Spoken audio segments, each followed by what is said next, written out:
एक राजा की कहानी। सुन लो सुन लो सुन लो गा एक राजा की कहानी। यो सुन लो सुन लो सुन लो गा एक राजा की कहानी। सुन लो सुन लो सुन लो गा एक राजा की कहानी। यो एक से दियो अवतर के सौहे नारायण आए, दूध पिए नहीं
एक धन वचन हरि हर। एक धन वचन हरि हर संतो, एक धन वचन हरि हर। यहो एक थारी औ जेवन लागे, खाही तोर राजकुंवर।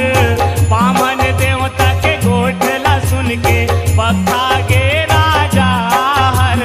बक्का गे राजा हर संतो, बक्का गे राजा हर। यहो कहाँ ले आही मोर बालक हर, सुआ उड़ गे उड़ानी। कहाँ ले आई मोर बालक हर, सुआ उड़ के उड़ानी। यहो कहाँ ले आही मोर बालक हर, सुआ उड़ गे उड़ानी।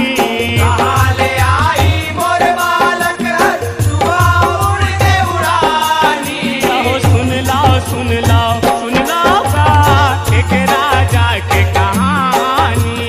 सुन लाओ सुन लाओ सुन लाओ गा, एक राजा की कहानी। यहो सुन लाओ सुन लाओ सुन लाओ का एक राजा के कहानी। सुन लाओ सुन लाओ सुन लाओ गा, एक राजा की कहानी। यहो बामन बोले हाथ लगा के, बुला लेते तोर धन ला। दौड़त आही तोर बेटा, खाही संग माजे वनला। आई संग मजे वनला संतो, आई संग मजे वनला। यहो हाथ लगा के राजा मोरज ध्वज, बुलाए अपन रतन ला। दौड़त आए ओ कर बेटा, धीरज बंधाइस मन ला। धीरज बंधाई से मनला संतो, धीरज बंधाई से मनला। यहो गद गद हो गे उही करागा, दोनों राजा रानी। गद गद हो गए उही करागा, दोनों राजा रानी। यहो गद गद हो गे उही करागा, दोनों राजा रानी। गद गद हो गए उही करागा, दोनों राजा रानी। यहो सुन लाओ सुन लाओ सुन लाओ गा, एक राजा के कहानी। सुन लाओ सुन लाओ सुन लाओ गा, एक राजा की कहानी। यहो सुन लाओ सुन लाओ सुन लाओ गा, एक राजा के कहानी। सुन लाओ सुन लाओ सुन लाओ गा, एक राजा की कहानी। यहो बामन रूपला छोड़ के हरिहर, अपन रूप में आए। राजा मोरज ध्वज ला फिर सगरो, मरम ला हवै बताए। मरम लहवै बताए संतो, मरम लहवै बताए। यहो हरि के दर्शन करके राजा हर, भाग अपन सहराए। ऐसे किस्म के राजा के गाथा, सारे मंडल गाए। सारे दमंडल गाए संतो, सारे दमंडल गाए। यहो भूल चूक ला क्षमा करूँगा, कौसरिया है अड़ानी। फूल चूकला चमकरूगा, कोसरिया है अड़ानी। यहो भूल चूक ला क्षमा करूँगा, कौसरिया है अड़ानी। फूल चूकला चमकरूगा, कोसरिया है अड़ानी। यहो सुन लाओ सुन लाओ सुन लाओ गा, एक राजा के कहानी। सुन लाओ सुन लाओ सुन लाओ गा, एक राजा की कहानी। यहो सुन लाओ सुन लाओ सुन लाओ गा, एक राजा के कहानी। सुन लाओ सुन लाओ सुन लाओ गा, एक राजा की कहानी। यहो एक राजा के कहानी संतो, एक राजा के कहानी।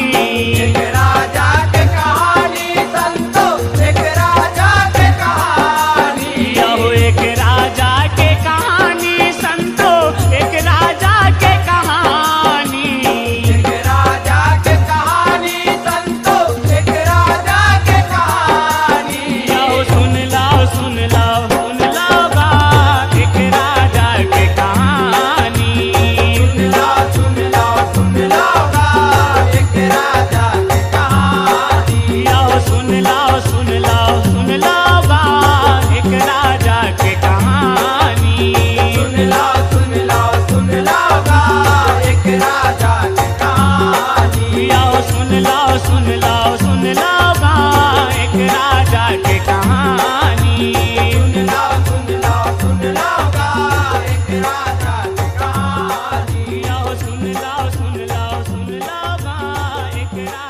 हमसे जुड़े रहने के लिए हमारे YouTube चैनल को सब्सक्राइब करें और नई वीडियो की नोटिफिकेशन के लिए बेल आइकॉन को दबाएं।